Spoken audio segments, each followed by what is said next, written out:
Well, do you see a collapse, though, of the international monetary system or just the United States' financial system? Well, what? I'll tell you what's happening. You want to know what's going on economically right now? Yep. Behind the scenes right now, France is broke. France basically about 2 months ago declared bankruptcy to most of the international banks. Germany's quite possibly not far behind. The euro hit. I've been doing some forex trading, and we had a really bad day because the euro hit $1.47 and change. That means that with the euro going up, that means that they can't export anything.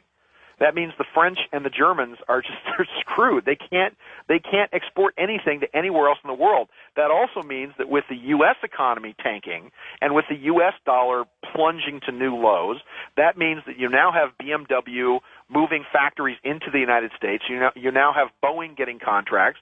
You have Airbuses now being moved into the U.S. because the dollar is so cheap here. Well, that's a good thing, right? It is in one aspect because we've kind of become the new Guatemala, if you will. You mean our workers will become those lower paid workers? Well, because what's happened because of the dollar, because the dollar is tanking.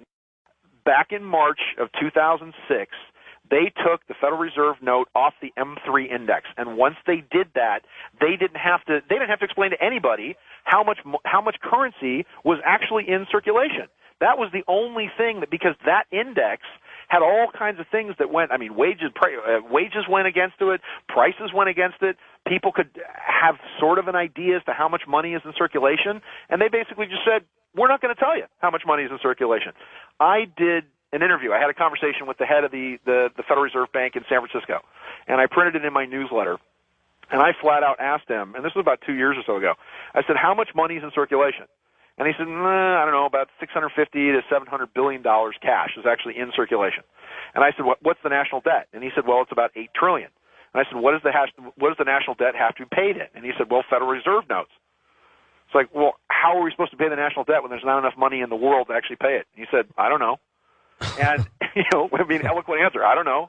He said, we're going to go to some kind of credit debit system where they're not even going to bother printing the money anymore. It's going to be photonic. It's all going to be blips of light and photons and all on your credit card, and eventually, which will go to an RFID identifying chip system, which is the cashless society. Yeah, of course, a cashless society because now, and here's the really scary thing. I mean, the next step is there are people talking behind the scenes now that the euro is going crazy, that the central banks now have done the exact same thing to the Europeans that the Federal Reserve did to the United States beginning in 1913. In 1913, here's an interesting conspiracy theory for you, the only people that could have stopped the Warburgs and the Morgans and the bankers, the Rothschilds and these gangs from forming the Federal Reserve were people like the Astors, and they all died on the Titanic.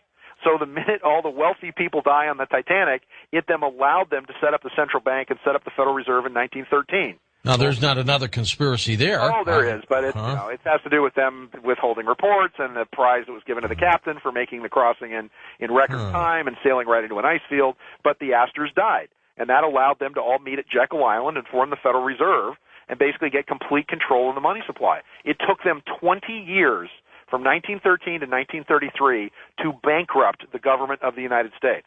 What is happening in Europe is that the European Union and the formation of a central currency there, they are doing exactly the same thing to the Europeans they did to us. They will bankrupt out Europe, and once they bankrupt out Europe and form a depression, if you will, they'll be able to gain complete control of assets, and they'll do everything to the Europeans that they did to the United States between 1933 and 1945.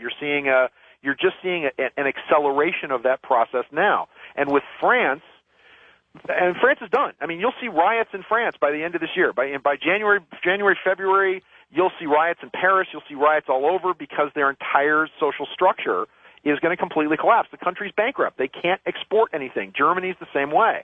And why allow this to happen? Because it allows them to get control of assets in the United States. They're talking about maybe just letting the dollar collapse.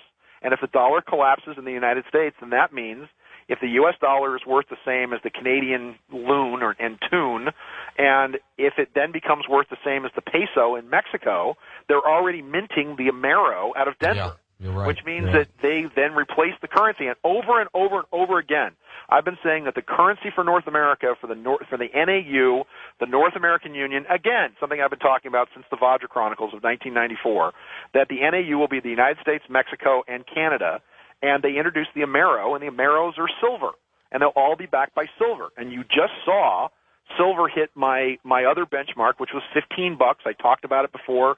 I started recommending silver on the program back when it was $3. Then I said it was going to go to 9 by Christmas of 2005. Then I said it was going to go to 13, and it went to 13. Now it's up to 15.33. Silver's going to hit $30 by next year.